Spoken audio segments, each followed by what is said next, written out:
गौरव भाई कहाँ हैं हम लोग अभी? अभी हम लोग प्रयागराज में हैं। ये क्या पड़ाव है आज का? जी। इस जगह का नाम क्या है? इनका नाम हंडिया। जी जी।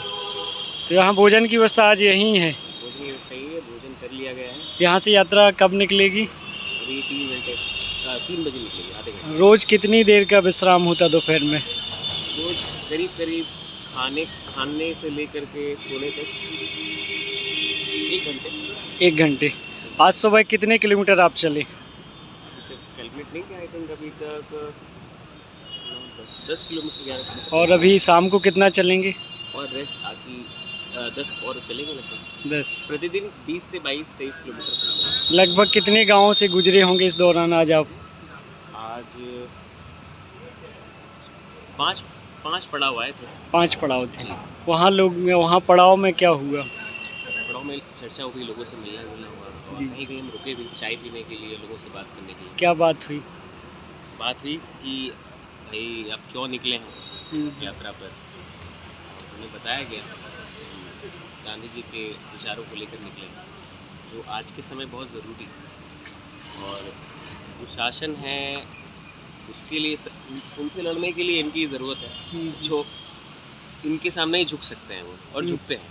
2 अक्टूबर को भी वो झुके थे, और हर दिन वो भले ही नाटक करें उनके लोग कि हम उनको प्रणाम करते हैं, लेकिन अंदर अंदर कहीं ना कहीं उनसे डरते हैं। तो ये बातें हम लोगों तक पहुंचाने निकले थे कि 2 अक्टूबर को क्या हुआ कि झुके वो? श्रद्धांजलि दिन है दिल्ली में, लेकिन हम देखते हैं कि बनारस में राजघाट में आश्रम है, उसको तोड़ दिया गया। और आश्रम में जो मूर्ति लगी है गांधी प्रतिमा, उसकी ना रख रखाव है, ना साफ सफाई है। और कुछ लोग जब पुष्प अर्पित करने गए तो वहाँ पुलिस मौजूद थी, और लोगों को जाने नहीं दिया गया। लेकिन उसी समय दिल्ली में पूरी भव्यता से मीडिया के सामने लोगों को दिखाकर, इंटरनेशनल मीडिया को दिखा करके फूल मालाएँ चढ़ाई जा रही हैं, श्रद्धा अर्पित की जा रही है। ये नाटक है जो ये हमें दिखता है, सबको दिखता है। तो पड़ाव में लोगों से इस पर भी बात हुई कि आप देखिए क्या चल रहा है, क्योंकि उनकी बात अगर सही है और इनकी बात जब होती है तो वो मान जाते हैं कि हाँ ये सही है। लेकिन पीठ पीछे जो चल रहा है देश में कि सांप्रदायिक भावना फैलाना, हिंसा फैलाना, लोगों को बांटना, तोड़ना, नफरत फैलाना, इसकी बात गांधी तो नहीं करते थे। तो लोगों को हमें क्यों बताना पड़ रहा है? लोग क्यों नहीं समझ पा रहे इस बात को? लोग इसलिए नहीं समझ पा रहे हैं क्योंकि पर्दा लगा है कहीं ना कहीं, और कई सारे पर्दे हैं। जैसे आम जिंदगी में हर कोई व्यस्त है, और गांधी को हमने किताबों में पढ़ा है, एक पैराग्राफ में पढ़ा है। उसके बाद जब हम दुनिया में उतरते हैं और काम में लग जाते हैं, और जो साधारण जनता लग जाती है, तो उतना समय नहीं होता, अपनी व्यस्तता में व्यस्त है सब। और उसके बाद वो जब न्यूज़ देखते हैं, घर आके टीवी देखते हैं या फ़ोन चलाते हैं, तो वही मीडिया उनको उलझुल की चीज़ों में फंसा देती है, तरह तरह की डिबेट्स में फंसा देती है। और उससे फिर निकल कर के फिर ये सोचना कि वो किस अहिंसा की बात कर रहे थे, किस प्रेम की बात कर रहे थे, किस शांति की बात कर रहे थे, और समाज को कैसे उठाने की बात कर रहे थे, ग्राम तक, जन जन तक। तो इन विचारों पर चर्चा, विमर्श, संवाद बहुत कम हो गया है, और करने का समय नहीं होता। इसलिए ज़रूरी है कि हम निकलें, और इस उद्देश्य से निकले हैं कि आप देखिए, उन विचारों को लेकर के चलिए, और उन विचारों के उलट जो हो रहा है उसके खिलाफ आप जगिए। तो ये यात्रा इसीलिए है कि पड़ाव में जो मिले, साथी जो मिले हमें, तो उनसे हम बात करें, चर्चा करें, उनको अपने परिचय भी दें, परिचर्चा हो कि क्या चल रहा है, और लोगों को जोड़ते चलें कि आप हमारे साथ जुड़िए, आप जहाँ भी हमसे जुड़िए। तो जोड़ने के क्या माध्यम है? बातचीत के अलावा और भी कोई माध्यम है? हाँ, जुड़ने के अलावा आप विचारों में जुड़िए। आप जो ये बातें परिचय में कही गई है, या जो गांधी जी की बातें हैं, गांधी जी की तो जोड़ने के लिए मतलब पर्चा है, कुछ स्लोगन है, कुछ तख्तियाँ हैं, जोड़ने के माध्यम क्या है लोगों को? हम कैसे अपनी बात उन तक पहुंचा पा रहे हैं? हम सोशल मीडिया के थ्रू पहुंचा पा रहे हैं। सोशल मीडिया के थ्रू आप सबसे अच्छा माध्यम अभी कनेक्टिविटी का सोशल मीडिया है, जहाँ व्हाट्सएप, फेसबुक और नहीं, फिर भी हम यात्रा में निकले तो यात्रा में जोड़ने के क्या माध्यम? सोशल मीडिया में तो एक माध्यम है, ऑलरेडी है जी। लेकिन अभी हम सड़क में चल रहे, लोगों से बात कर रहे, तो बात करने के अलावा और भी कोई माध्यम चुना है सड़क में लोगों से? हम नारे लगाते चल रहे हैं, ये एक माध्यम है कि हम उन विचारों को, उन बातों को नारों में पिरो करके छोटे छोटे वाक्यों में कि हम जोश भर रहे हैं कि हाँ इनको हम गाते चलें, और गीत भी गाएं, नारे भी लगाएं, आवाज़ दें। तो इन माध्यमों से हम लोगों को जोड़ते चल रहे हैं और जुड़ते चल रहे हैं लोगों से। आप कब तक यात्रा में हैं, कहाँ से हैं? मैं बनारस से चला हूँ और कोशिश है और पूरा प्रयास है कि मैं दिल्ली तक यात्रा में रहूँ और पूरे 56 दिन की यात्रा पूरी करूँ और साथ रहूँ सबके, और जितनी ज़्यादा लोगों से मिल पाऊँ, अनुभव कर पाऊँ। आपका क्या नाम है? मेरा नाम गौरव है। आप क्या करते वैसे? वैसे तो मैं अभी पॉलिटिकल कंसल्टेंट था, जॉब छोड़ दी मैंने अभी खाली टाइम में थोड़ा एक्सप्लोर करना था और समझना था चीज़ों को। इसी प्रयास में पता चला मुझे कि हाँ यात्रा चलने वाली है। मैंने कहा इससे बढ़िया अवसर क्या होगा, जो माहौल चल रहा है देश में। और उसके बाद व्यक्तिगत रूप से मेरे लिए ज़रूरी है कि मैं निकलूँ, देखूँ, समझूँ। जितना पढ़ा है, टीवी पर देखा है, लोगों से सुना है, उसके अलावा असल में बनारस से दिल्ली ही सही, मगर वो भारत की जो पट्टी है वो कैसी है, वो सड़क से तय की जाए, वहाँ के लोगों से मिला जाए, देखा जाए वो क्या बात करते हैं, कैसे सोचते हैं, और असल मुद्दे क्या हैं, असल समस्याएं क्या हैं, आंखों से देखना, अनुभव करना। और इससे बढ़िया पैदल चल के माध्यम तो दूसरा मुझे लगा नहीं कोई है। और साथ में गांधी जी के विचार, तो जिन विचारों से शायद मैं भी पूरी तरीके से उतर नहीं पाया हूँ या उतार नहीं पाया हूँ इन बातों को, तो वो इस माध्यम से उतरूँ, सीखूँ। और साथ में जो हमारे साथी चल रहे हैं, जो बुजुर्ग चल रहे हैं, जो सालों से इन विचारों को लेकर के संघर्ष कर रहे हैं और उन्होंने अपने जीवन में कहीं ना कहीं उतारा है, तो उनसे भी सीखना और सीखने को मिला है। अभी मैं बात कह रहा हूँ तो 5-6 दिन का अनुभव मैं कहूँ तो बहुत कुछ सीखा। कहिए क्या अनुभव रहा आपका? वो जरूर साझा करना चाहिए आपको। उनकी दिनचर्या क्या रही, शुरू अगर दिनचर्या से करें तो एक एक एक्टिविटी में, एक एक एक्शन में वो विचार आते हैं आपके। ये कहने को हम बहुत सारी बातें बड़ी बड़ी कह देते हैं, लेकिन वो जब आपको एक्शन में व्यक्ति चलता हुआ दिखता है तो आपको बड़ा प्रेरणा देता है। चाहे वो सफाई में हो, चाहे वो दिनचर्या को ठीक करना हो, बातें हो, और बहुत सारे अच्छी बातें हैं। और साथ में साझा, जैसे यहाँ पे लगभग 22 से 23 राज्यों के लोग हैं, तो उन सब का आपस में कोऑर्डिनेशन, कोई तमिलनाडु से है, कोई केरला से है, कोई पश्चिम बंगाल से है, अलग अलग राज्यों से, भाषाएं अलग अलग हैं। कोई किसी को भाषा से ना समझ पाए, लेकिन वो अंडरस्टैंडिंग कि एक ने खाना खाया कि नहीं खाया, वो अगला उसको गया पूछने यात्रा में। किसी का पैर चलते चलते दुख रहा है तो अगला उसके साथ हाथ बढ़ा के उनको लेकर चल रहा है।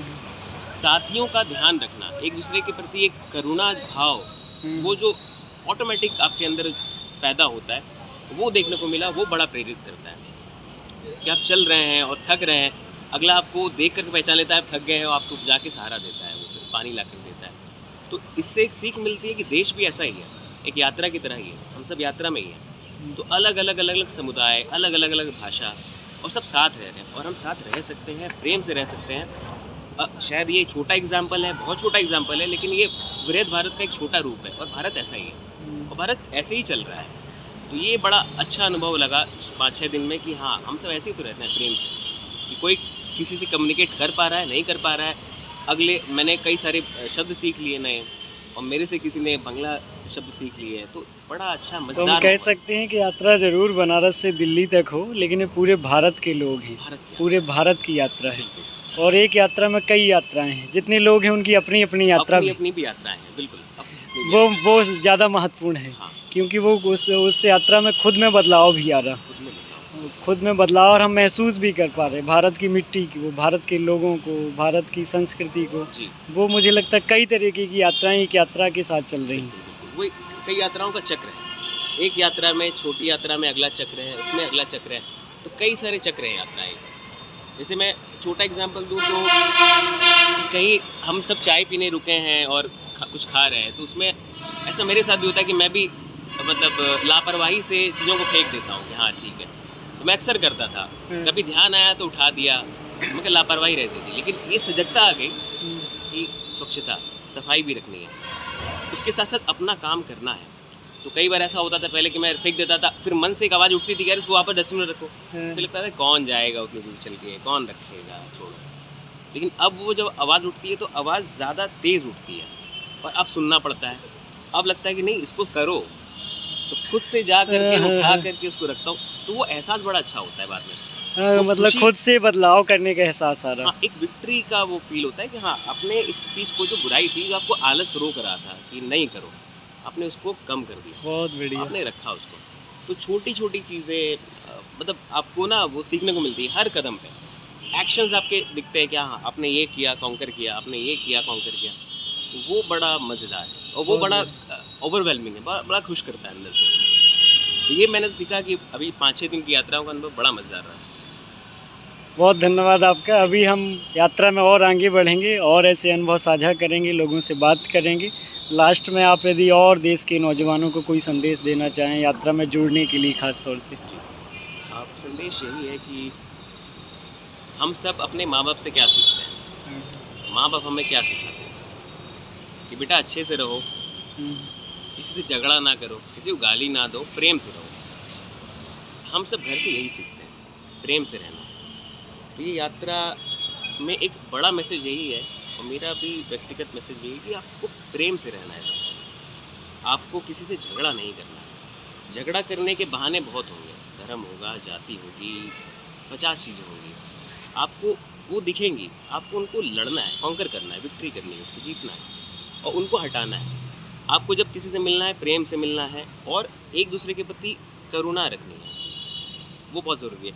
और साथ साथ पॉलिटिकली भी आप ये देखना पड़ेगा, आपको ये दृष्टि खोलनी पड़ेगी कि जिस पार्टी को, जिस शासन को हमने चुना, वो चुन करके आए, वो क्या कर रहे हैं, उनके नेता, हमारे मंत्री, उनकी पॉलिसीज़ में क्या वो चीज़ें, वो गुण जो हमारे प्राचीन काल से ये हमारे जो विचार हैं, भाव है, मूल्य है, ये कोई नए नहीं है कि गांधी जी ने खुद से दे दिए। उन्होंने भी पढ़ा, वो भी उस भारत की यात्रा से ही निकले हैं। उन्होंने वो कलेक्ट किया और कुछ अपनी अनुभवों से उस चीज़ को बताया।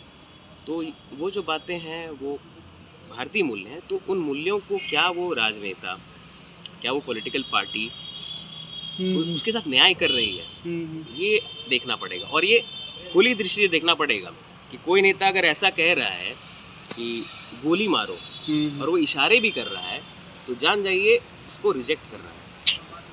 उसको बोलना है कि हाँ ये गलत है और खुलेआम बोलना है। वो ये कह रहा है कि कपड़े देख करके हम उसका धर्म जान गए कि वो कैसे लोग हैं, तो उसको रिजेक्ट करना है।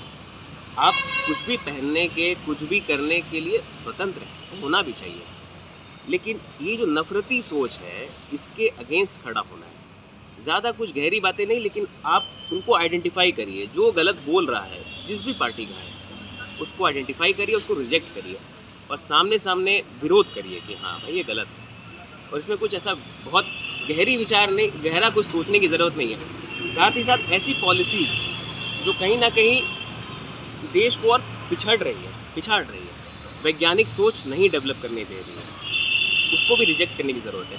वही दकियानूसी बातें हैं कि ये हो गया, वो हो गया, लॉजिक पे बात होगी। जिस फ़ोन से आप रिकॉर्ड कर रहे हैं वो भी टेक्नोलॉजी से ही आया है, वो भी किसी ने इन्वेंट किया है। तो हम इन चीज़ों पे चलें कि हम वैज्ञानिक सोच को डेवलप करें, साथ में एक दूसरे से भेदभाव बंद करें और मान करके चलें कि सब बराबर हैं।